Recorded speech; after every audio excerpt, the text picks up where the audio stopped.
Mark, I'm trying to move over Gideon Krakow, but it's not moving over.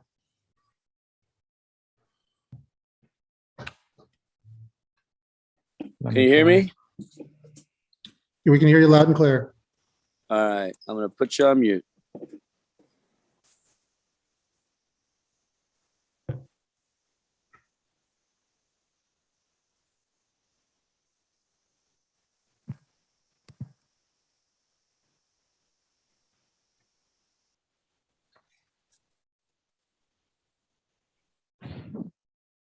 Chair Krakow, I'll be back in just a minute having technical problems.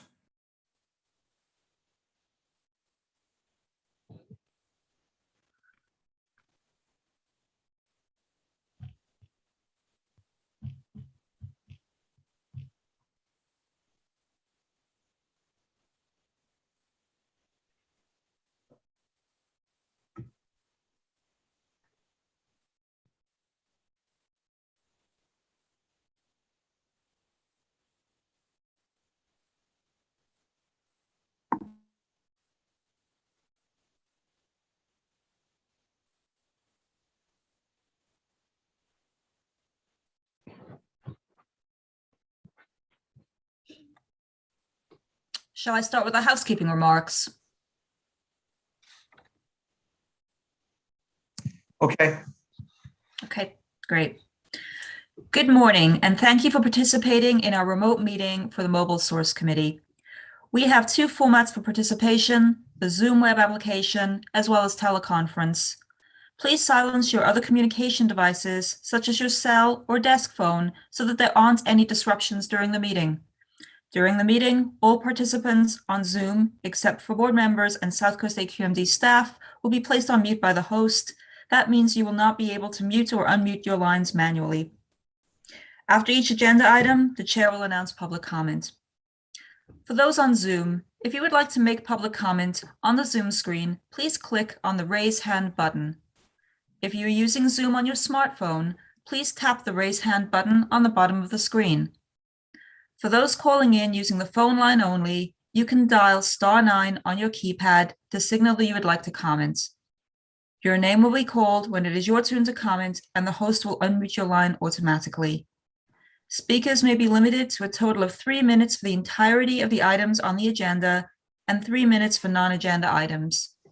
A countdown timer will be displayed on the screen for each public comment. If interpretation is needed, more time will be allotted.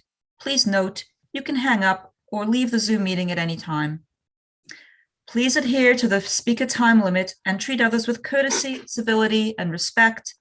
Failure to do so can result in your mic being muted or you being dropped from the meeting.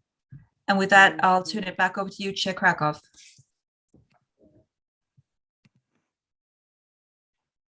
Okay, just give me 1 minute.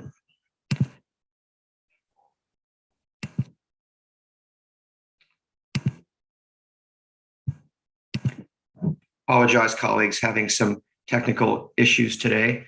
We have a light agenda for today's Mobile Source Committee meeting, one report. Do we want to start with the roll call? Morning. Supervisor Bartlett? Here. Supervisor Kuehl? Absent. Mayor Pro Tem McCallum? Here. Supervisor Perez? Here. Mayor Pro Tem Rodriguez? Absent. Chair Krakow? Here. Thank you. Okay, looks like we do have a quorum, colleagues. Is that correct, Ms. Kim? That's correct. Thank you very much.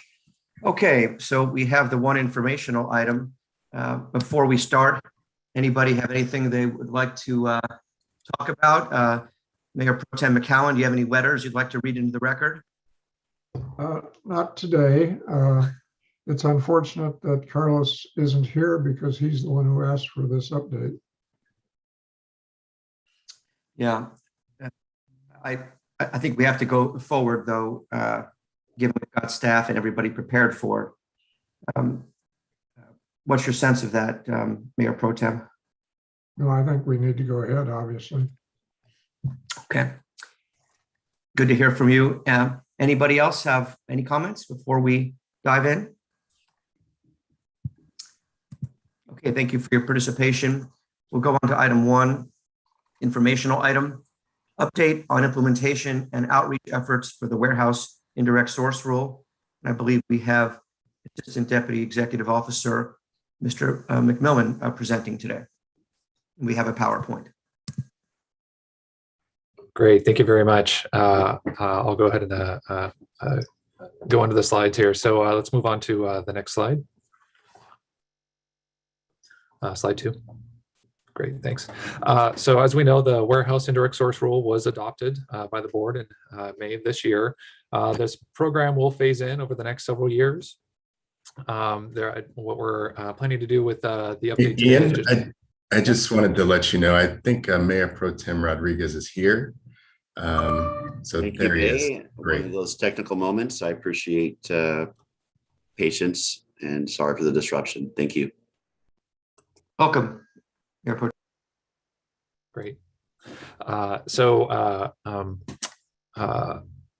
The presentation today, we're just going to be giving an update on the implementation of this rule since that adoption. We're still very early into this process, just a few months into it, but we'll also be talking a little bit about some of our compliance outreach activities. One of the updates, actually, it's even been updated since these slides were prepared and distributed. So staff did submit the rule to CARB for inclusion into the SIP, and since that time, CARB has also submitted that on to EPA for their consideration. We're here, of course, there's a request to provide this update. Really, the one thing I do want to emphasize is that our main focus really has been, since the rule was adopted, is to really focus on education and outreach, in particular to the regulated community, really trying to get the word out, answer all the questions that are out there, provide all those resources that everybody's looking for so that this rule can be as successful as possible. Next slide, please. Just a very quick overview. This should be, of course, some review for everybody here. There's a series of phase-in compliance dates with this rule.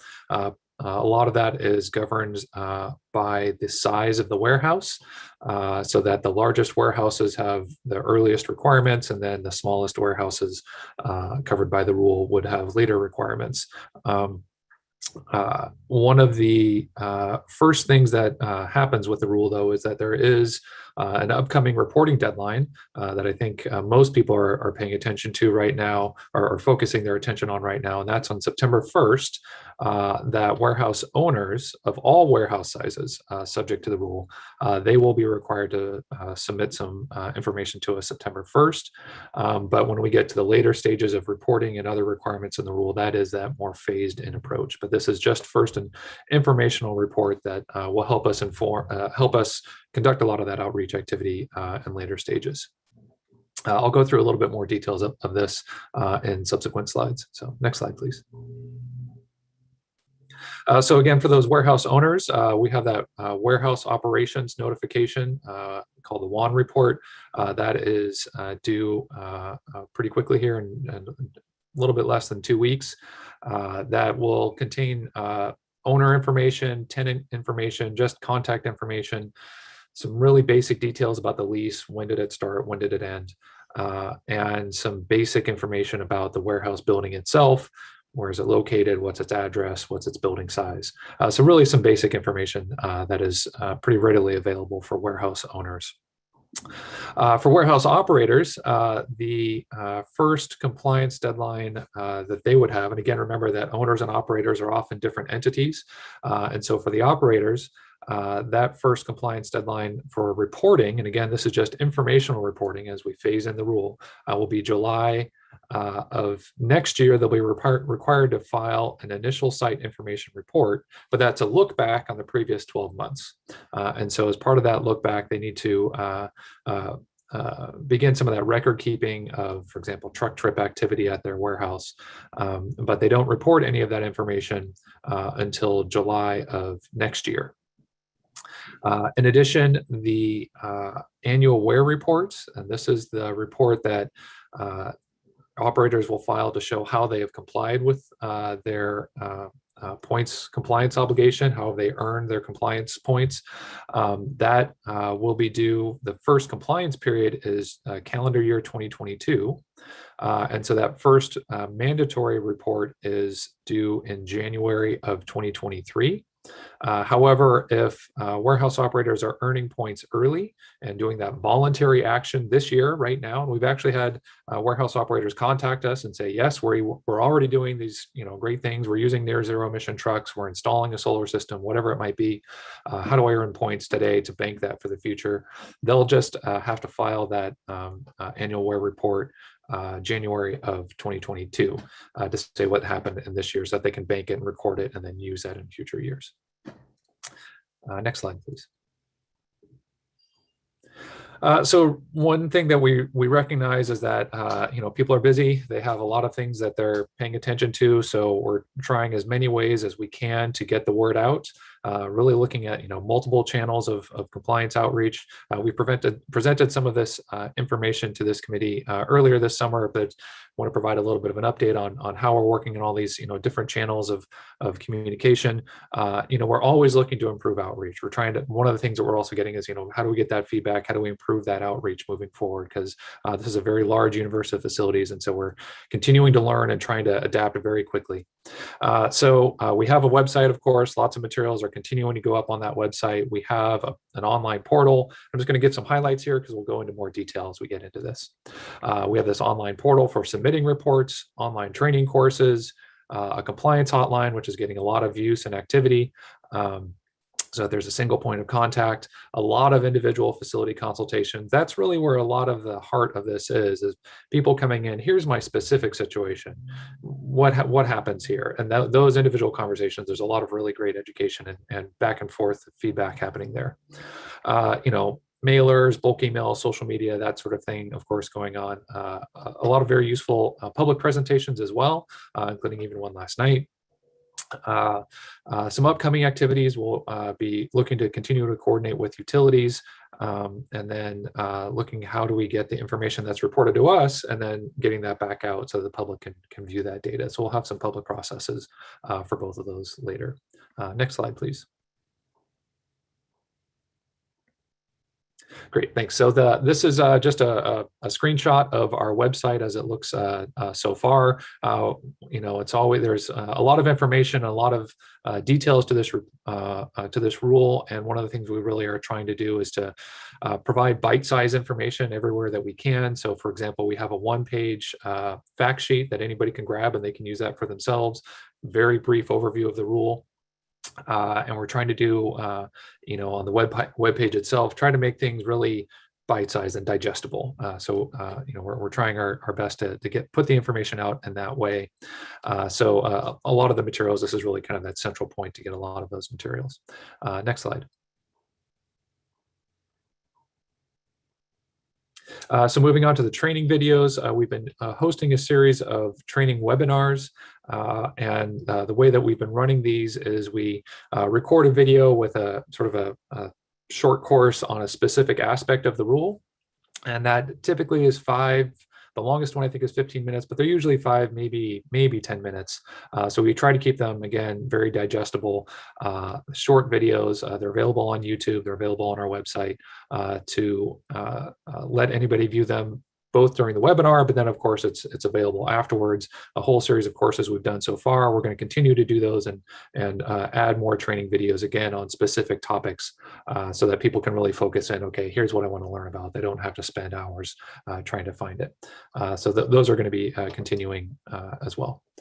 Next slide. Our portal, we've been working with IM staff, and they've been doing a great job about very quickly pulling this portal together. This is also going to come out in stages. The main purpose of this portal is for submitting reports that are required under the rule. So again, that WAN report, the warehouse operations notification, initial site information report, annual WAIRE reports, all of those are going to be required to be submitted through this online portal. That way it's standardized for everybody. So this first stage of the portal was released a couple weeks ago. It was a little bit of a soft release on that Friday. We had a training webinar the following Wednesday where we got a lot more of the word out, and we are starting to get reports coming in. I think we've had at this point, let's see the latest numbers as of this morning, just under 70 reports filed covering about 125 warehouses approximately.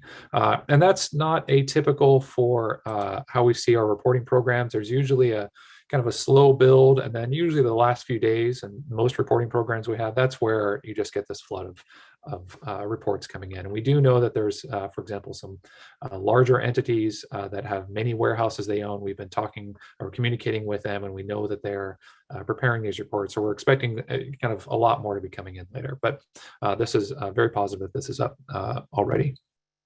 Next slide, please. So this is just a quick screenshot of one of the screens in the portal. Right now it's meant to be very simple.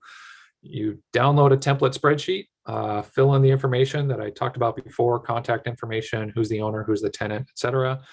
Fill in that template spreadsheet and upload it right here on the same page. And that's about as simple as we can make it. Next slide, please. Then there's also, of course, a fee component to submitting these reports, so you can pay those fees right here online as well, accepts credit cards, e-checks, etc. So that's all incorporated here. So one of the things we're really trying to do is avoid paper records as much as possible. It streamlines it both for the regulated community and for staff as well. Next slide, please. So this, we're continuing to do a lot of outreach for various presentations to trade associations, local governments. We've been getting a lot of requests coming in. Those continue to come in. We're trying to accept as many of those as we can. Just working on scheduling here and there, but really trying to get that word out and targeting the presentations really to to the audience. If you have environmental consultants, they're going to want to hear one aspect to it versus a trade association of warehouse operators. They want to hear something else. So we're really just trying to get that word out through these presentations, and that's going to continue, of course. Next slide, please. Just a quick snapshot of some of these statistics, and these are growing every day. So this was valid out as of maybe 10 days ago, so it's continued to increase. So we did send a compliance advisory letter out to 5,000 entities, all the warehouses themselves, as well as the owners, all that contact information that we had, just letting them know it was really focused. It was meant to be bite-sized, focused on this upcoming compliance deadline for warehouse owners and submitting that report. We have the hotline. We're getting calls every day to that hotline. What we're focusing on here is for that initial call. There's often subsequent calls that happen after this as well, directly to staff. We've had many, thousands of visits to our website. That's increasing every day. Lots of emails going out. The training videos, we're getting, kind of continually more and more people are starting to watch those. So a lot of, sort of data points of continuing to try to build this outreach, and we are looking to increase this even more. Next slide, please. So another aspect to this, of course, is the media that's come out of this, and including social media. We are looking to push some information out on social media. So for example, when the WAIRE Pop was released, we pushed that out. But of course, certainly when the rule passed, there was a lot of media coverage of that event. Just a few statistics there. Almost 450 stories in national and local media referencing this warehouse indirect source rule. The reach of that was thought to be, north of 70 million individuals, were reached by all that media. Just as one context, if you look at, well, if we tried to advertise in all that media, what would that cost? That would be probably $1 million in advertising. So, definitely a lot of coverage of this in major publications. So a lot of benefits from getting that information out in that way. Next slide, please.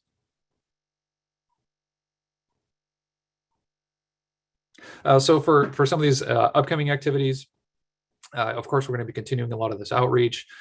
When we get these WAN reports in, there's going to be a little bit of a lull, and that staff is going to need to just analyze all that data, right? And that's really going to help inform what we're going to do moving forward and who we outreach to and how that outreach occurs. That was always designed into the rule. So we're really looking forward to that data analysis. And then also, how do we get that data out to the public? And a big piece of that is getting it undefined, trying to put that right information out there that's useful for everybody, but trying to make sure it's useful so you don't just flood a bunch of data that isn't necessarily useful. So we'll go through that public process to hear from stakeholders of what they're looking for there. We do want to reach out to local utilities. While there are some, of course, large utilities like SoCal Gas and Southern California Edison, there are many other utilities in our jurisdiction, and each of them has their own program that, some warehouse operators might be wanting to interface with. What we want to do is to provide that central portal so that anybody can just try to, who do I talk to at Utility X on this program? So we're hoping that we can work with the utilities to find that out and really provide that central repository on our website and maybe through other means. We'll continue to develop the WAIRE portal, of course, as well. We're continuing, one of the things we always knew was that we're going to be learning a lot as part of this program. This is a new rule, a new type of rule. As staff, we're going to be learning, and we're getting some specific questions that, would have been hard to anticipate. We plan to provide written guidance on these questions as they come out. If they're common enough, we'll be providing that written guidance. And so we're going to continue to work on that as well. Next slide. Finally, this is a slide we end almost all of our presentations with, just a central hotline, website, sign up information. I think this is actually another important point. We're encouraging everybody to sign up who's interested in this, specifically for this compliance program, because we do send out updates and notifications of upcoming activities through that sign up. And I think with that, that's my last slide. So available for any questions.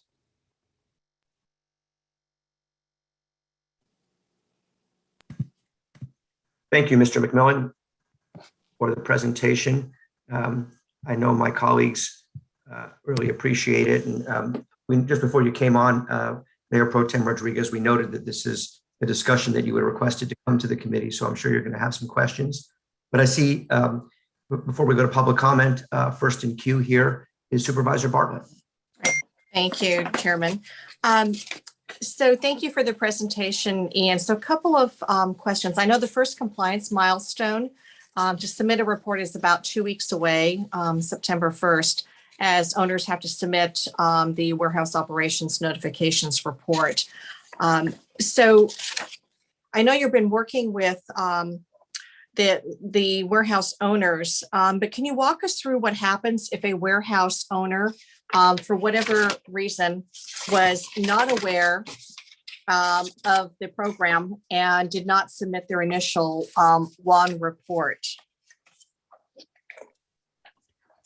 Yeah, that's, I'll say our focus right now really is recognizing getting the word out, right? So there's the preventative measures, if you will, of doing everything we can ahead of time to get that word out, provide those resources, reach as many people as we can so that there is much less of that come September 2nd, right? The day after. We're going to continue to have to do that outreach. I think, we're going to be really monitoring the reports that come in and seeing, what that looks like as far as the compliance rate when all those reports come in.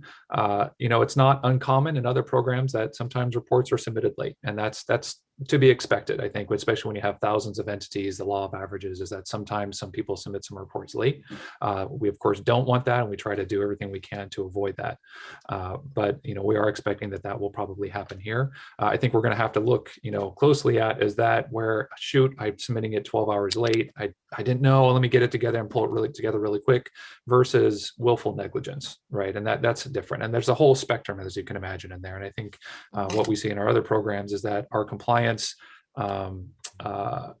actions that we take really have that spectrum there as well, right? It's one thing if it's, oh, I'm just a little bit late, let me get it in, versus willful negligence. We have a range of compliance activities that we do with that. So we're definitely going to be monitoring that very close.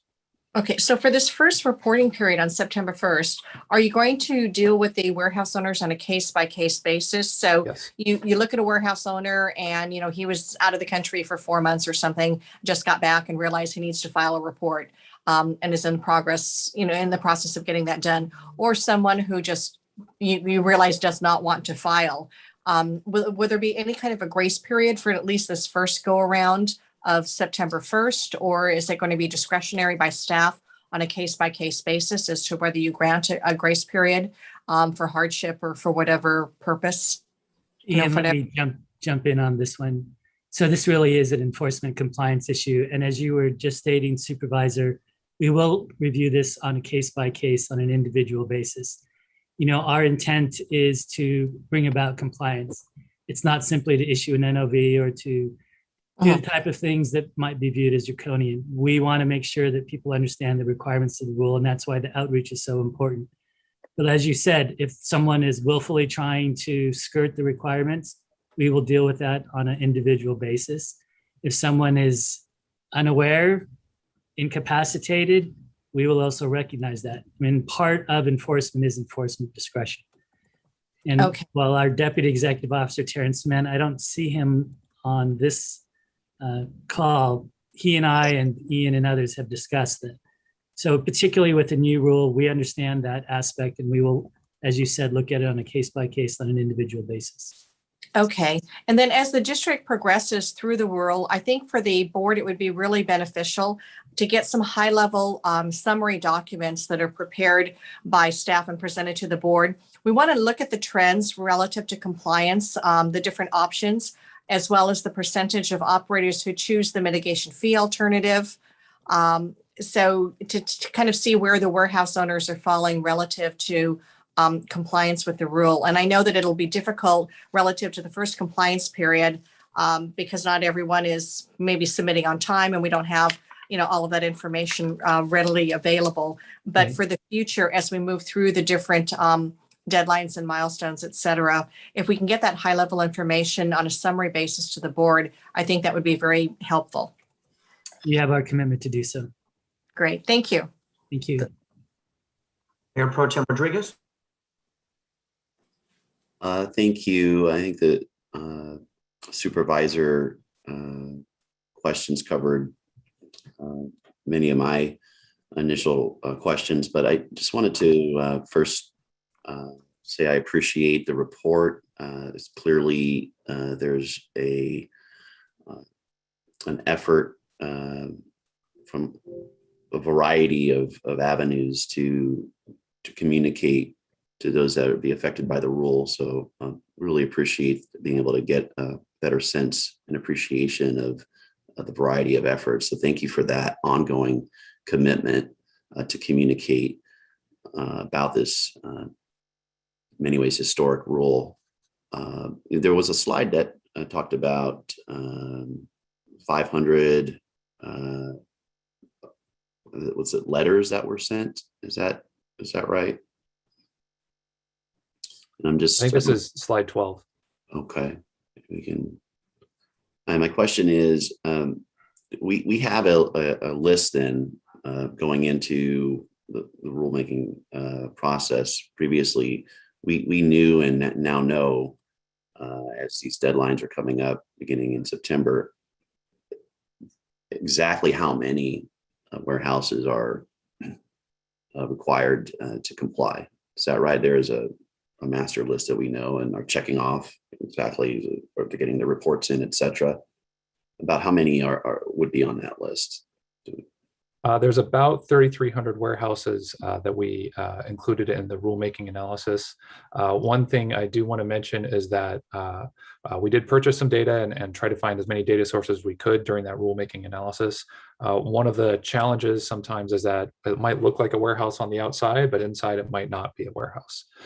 And so the rule accommodates that. And so that can affect the numbers a little bit. Maybe it's manufacturing inside an industrial property that's very large, or it could be a church even, right? And so it's really not a warehouse at all, but it's inside what really looks like an industrial building. So the rule is not going to require compliance on non-warehouses. So that could change the count a little bit. And of course, warehouses are being added every year, right? So that number is continuing to increase.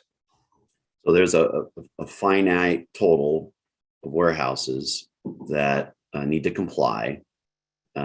It's going to be changing though, because new warehouses are built. So as to those that are currently within the universe of what we're anticipating need to be in compliance in real time, it's about 3,300.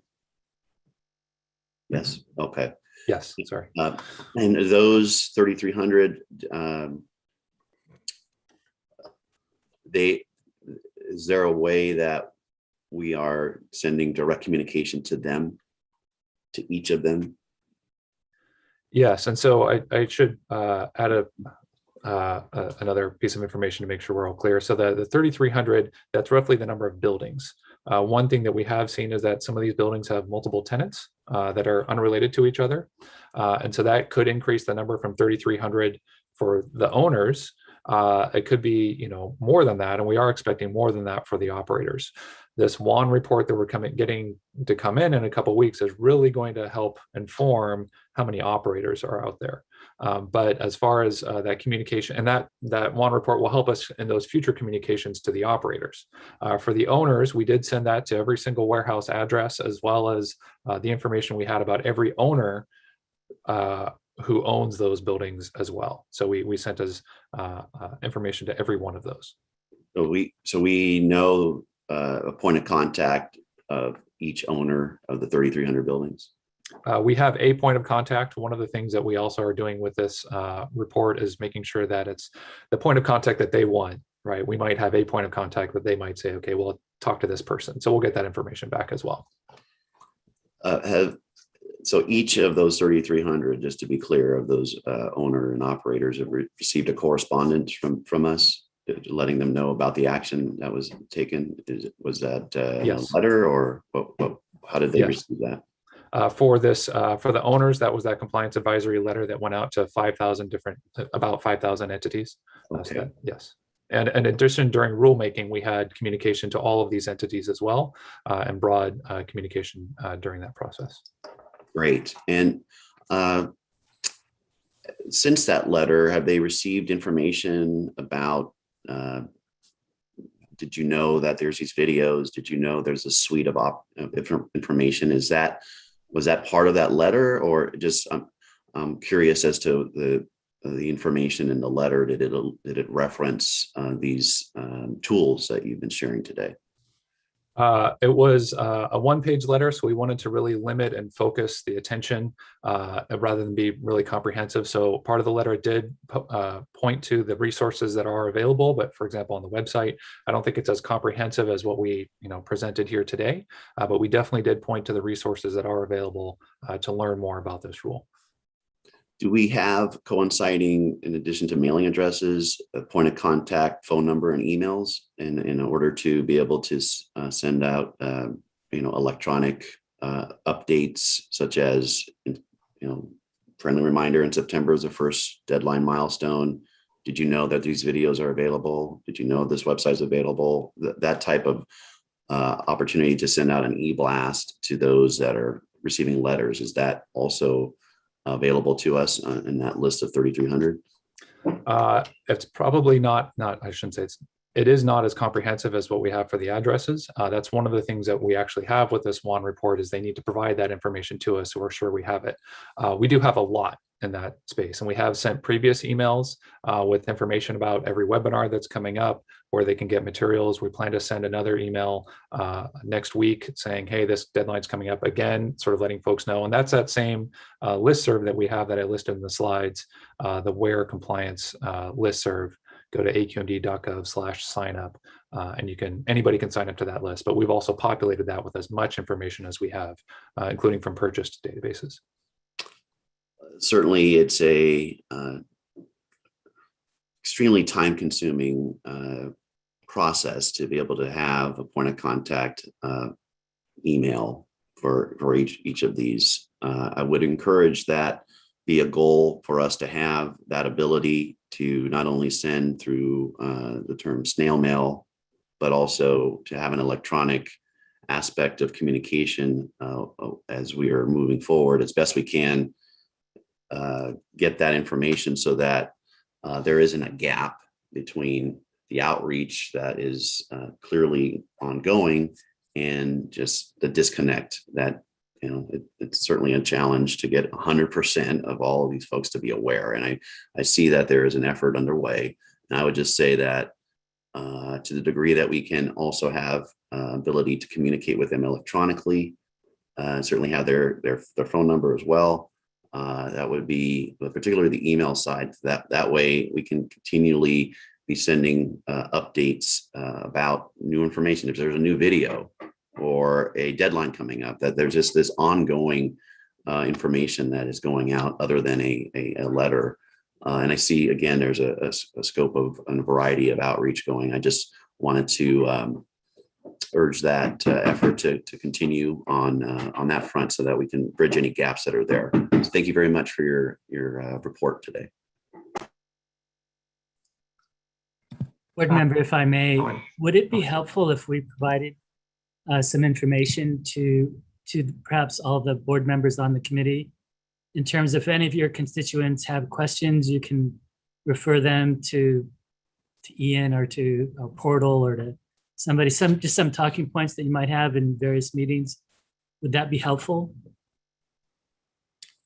I'd appreciate that. And just another thought as to collaboration with local cities. I would urge there be some information from us to cities so that they could, and we ask them to pass along information to any, I believe they would need a business permit to do business in a city. And if they had a sense of knowing about their industrial makeup in their cities and warehouses, I'd imagine cities would have a good sense of that. They could help us with any gaps in communication, be able to have another messenger going out. So if there's an opportunity for us to communicate with the cities, I'm certainly happy to work to facilitate that with OCCOG. And I know my colleagues also would be, I'm sure, willing to help. But you all have those relationships as well with those groups. And I would urge us to ask the cities to help us with the communication as well. So I'll be interested in seeing how that is going as part of our outreach, or sharing this information with cities and asking them to also forward it to their warehouse contacts as best they can. Thank you. Thank you. Mayor Pro Tem McCallum. Thank you very much, Gideon. I agree with my colleagues' comments on this very complex rule, and I applaud staff on their efforts in getting the information out as best as we can. I do think, Wayne, that we ought to provide that information you suggested to all of the board members, not just the committee members. That would be very helpful. Any thoughts on how the lawsuit filed by the Truckers Association will impact the implementation or the compliance? I'll defer to Bay and Barbara. Yeah, I'd say at this time, we're still evaluating that. And, that would be something, if we do have a concern, that we would probably discuss with you in closed session rather than open session. Understand. Just was wondering if the warehouse owners or operators might be concerned about the implementation with the lawsuit ongoing. I think you're referring to some sort of injunction or injunctive relief. Unless a stay or something like that. Yeah, I mean, if that were to occur, then that would delay the implementation, but we don't see that happening, at least at this time. Thank you, Mr. Chair. Don't give anybody any ideas there, Mayor Pro Tem. Okay, Supervisor Bartlett, your hand is still raised.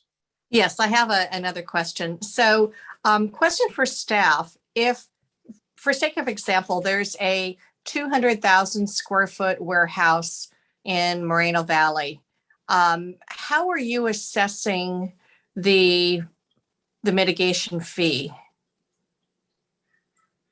Can you kind of just walk me through that? And it's a multi-purpose kind of warehouse, but it's 200,000 square feet footprint. Okay. This sounds like the style of question that we get on our hotline. So this is a great question. In this particular case, if it is a 200,000 square foot warehouse, it would be a phase 2 facility, meaning that it does not have any compliance obligations until calendar year 2023. They would need to file their annual WAIRE report in January of 2024. Part of that report will include the number of truck trips that went to their facility during that compliance period. The points compliance obligation is based on the number of truck trips. It's not based on their building size. It's how many truck trips come to their facility, right? And that points compliance obligation then determines if they're only going to pay the mitigation fee as their compliance approach, then it's $1,000 per point. But if they take other actions to earn points, then that mitigation fee would certainly come down. Okay, because I had a couple of warehouse owners contact me and they said it's not just a 200,000 square foot warehouse for instance, goods movement. It's parceled into administration. They've got some office space. They've actually got other businesses that are there. There's a cat hotel, for instance, and other kinds of businesses. Some of the businesses may have some truck trips. Most of them do not. And so kind of a blend of things. And I think some of the warehouse owners needed clarity as to how AQMD would be viewing and assessing the potential fees. So. Yeah, and if I can add to that, so what you described, the rule accounts for that. So for example, administrative offices, there's no obligation there that gets subtracted out as far as what phase a warehouse moves into. And an operator, if you have multiple tenants in a building, an operator is only responsible for their own operations. So if there's a lot of truck trips that go to the cat hotel, that's for the cat hotelier to take care of, right? But if I am the one that's doing warehousing of some other goods, I am only responsible for the truck trips for my operation. Okay, that gets a little complicated because you might have 10 different businesses operating within a warehouse footprint. Right. Some have truck trips, some do not. So I guess that's where the warehouse owner then needs to work with the subtenants then with regard to their type of business and the truck trips. Is that correct? Yes, and I think it sometimes can depend on the relationships that we've seen, the business relationships that we've seen here in the warehousing industry. Who is the actual operator? It can vary a little bit depending on a whole lot of factors. But we really are just focusing on the one who has that day-to-day control of warehousing operations. They're the one that is responsible for the rule itself. Okay, got it. Thank you. Thank you, Mr. McMillan, and appreciate that question, Supervisor Bartlett. So the trade associations would seem to have an important role in trying to get the word out. I know we've got some folks on the line today, Mr. Jelinich from PMSA and Mr. Mathis from HTA and folks from SEEB, for example, not to mention all the trade associations that may be specific to warehousing and office space. How are our friends in the trade associations helping us get the word out? One example I can give, we actually provided a presentation to the Distribution Management Association of Southern California just last night. And so that's, I think one way that we've seen to directly reach their members. We're also reaching out to the major commercial real estate brokers. We provide a presentation to CBRE, for example, and including Q&A afterwards. We find that that's been typically very valuable.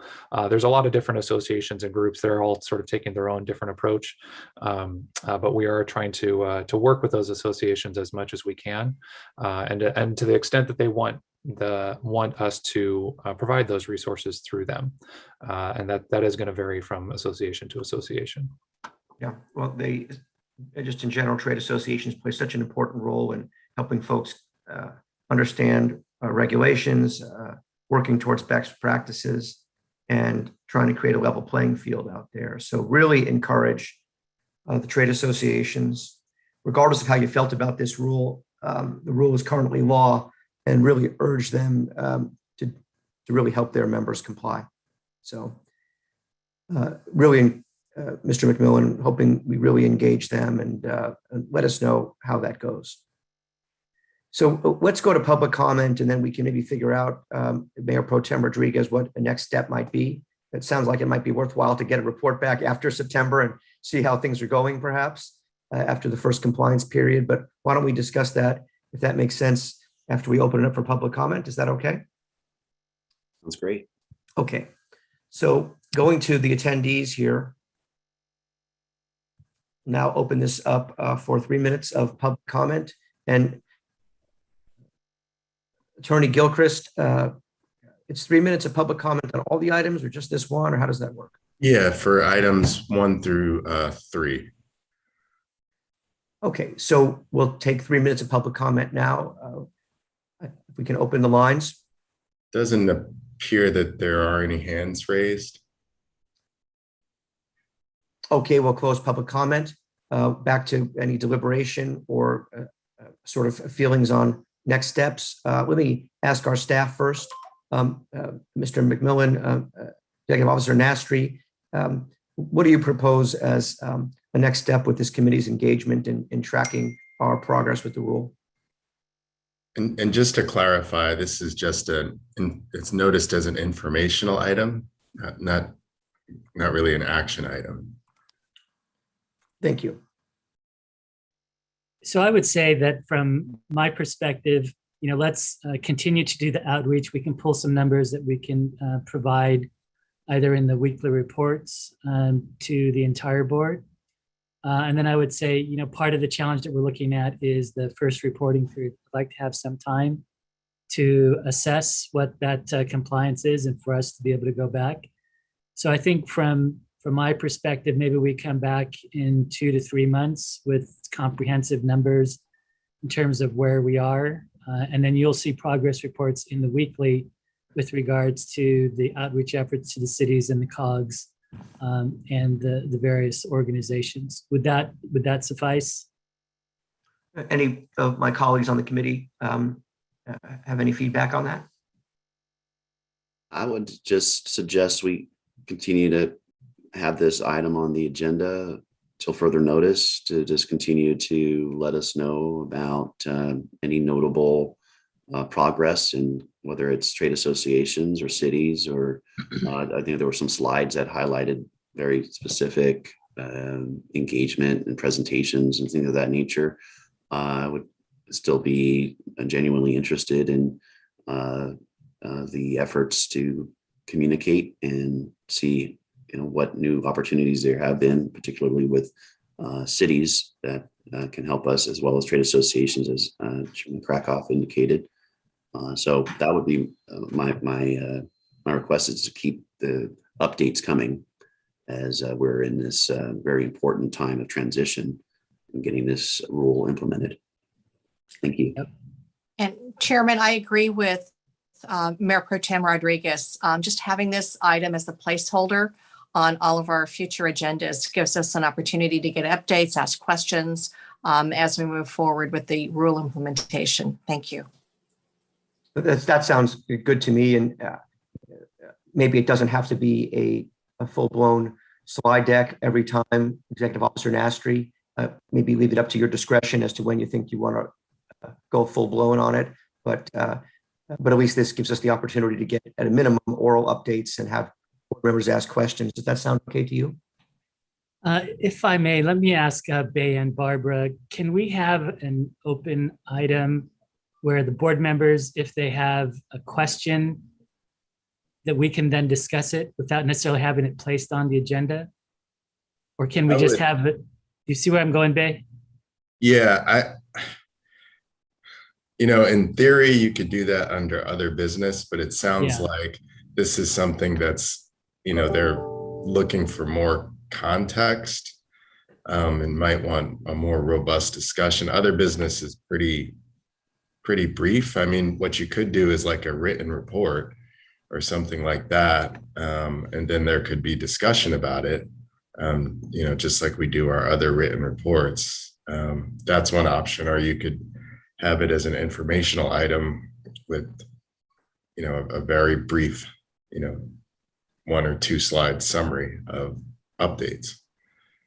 Yeah, I guess my concern is the board letter then requires all the approvals. It takes time, everything's rushed.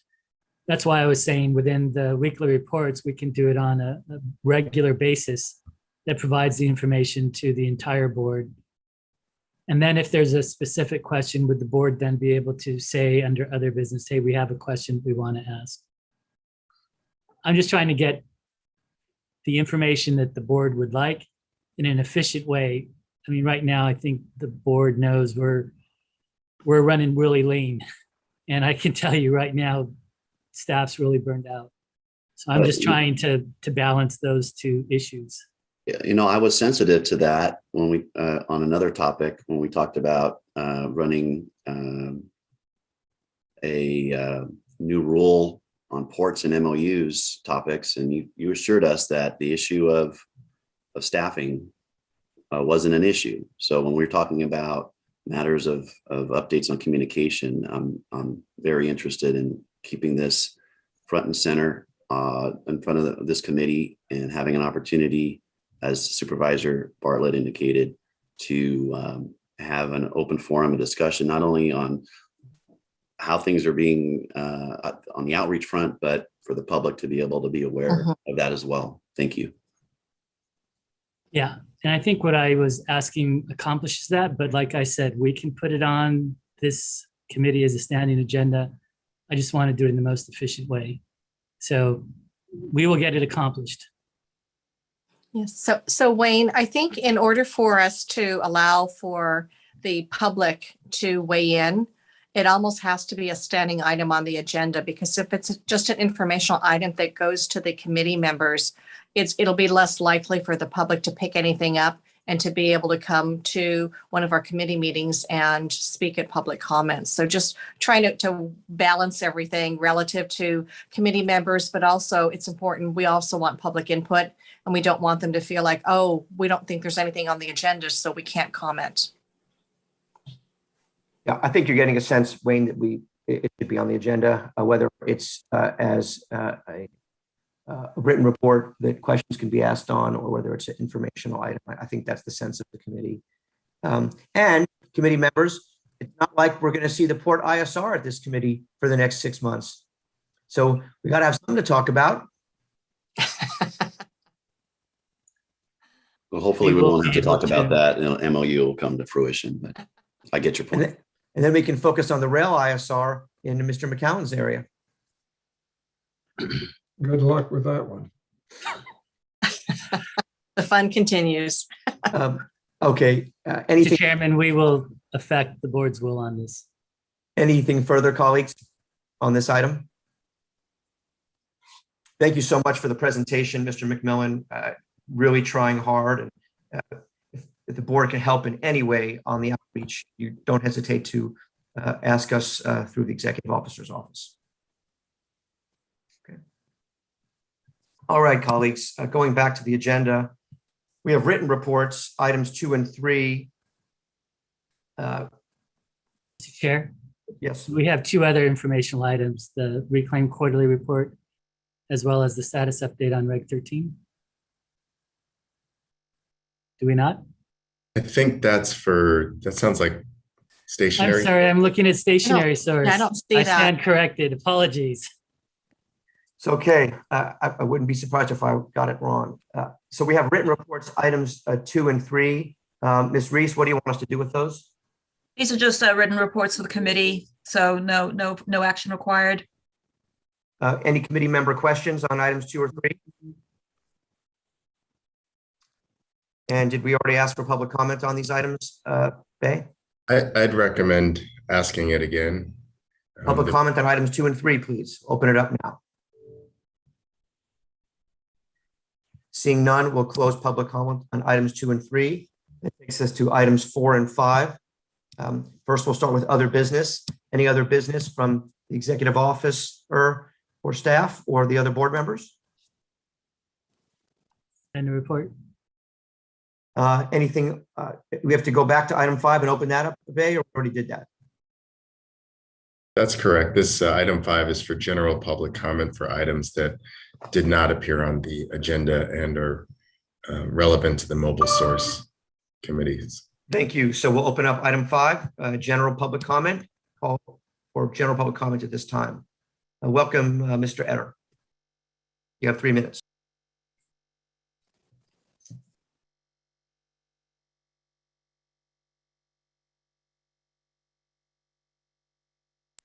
See that he's muted. Chair, he's able to unmute himself. Hello, am I being heard? Hello? Hello? Yes, Am I Harvey. being heard? Yes, Well, Harvey. talk to me, man. I'm not clairvoyant. Look, my name's Harvey Etter. I'm talking for myself and for the Public Solar Power Coalition. Okay. Referenced about near zero emission and zero emission at the beginning of the board meeting a couple weeks ago. You talked about 2 letters that came in from environmental groups and whatnot, social justice, environmental justice, and said that they said that it was to Wayne, and then Wayne countered, and it was referred to by McClellan, and it said they were going to discuss it. All you talked about was the sewage spill. You never talked about this. I want to get copies of all of those communications and know what's going on. And what's going on now is that y'all are not doing your job, straight up. Okay, now, first of all, over 90% of vehicles can run on alcohol. And that's got to be put up there right now. And we need emergency for alcohol. And from like wood waste and stuff, you get over 100%. And look, and that's interim before we go to electric. And this garbage that you do not have zero emission is garbage. And we tried to work on this 5 years ago with BYD and Tesla, and we asked for money, and you put us down.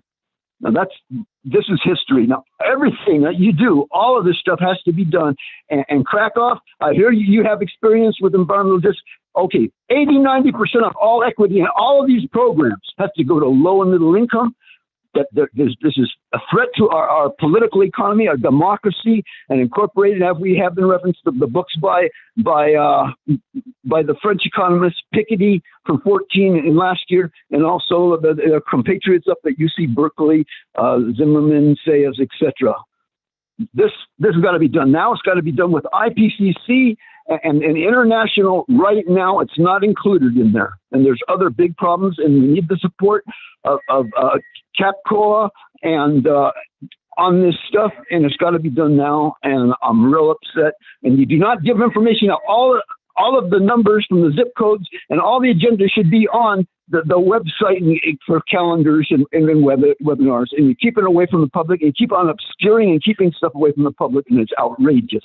Besides being illegal, and you're not going to get your plan. There's going to be a federal plan like there was 30 years ago, and we litigated on that. And also is RICO, straight up, enough.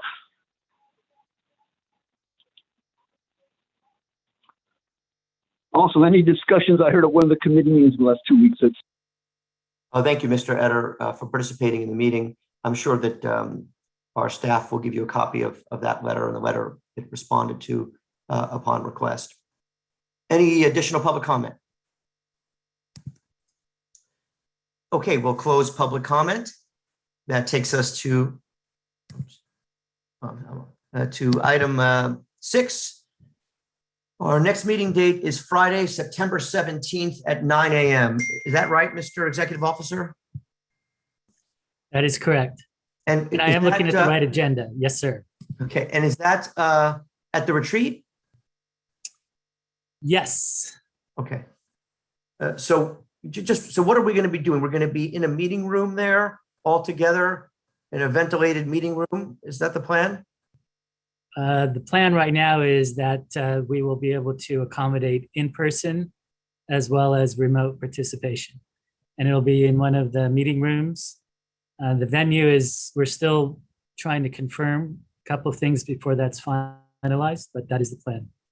Okay, let's just make sure that we're all being safe and really tracking public health stuff, as I know we are and have during this entire pandemic.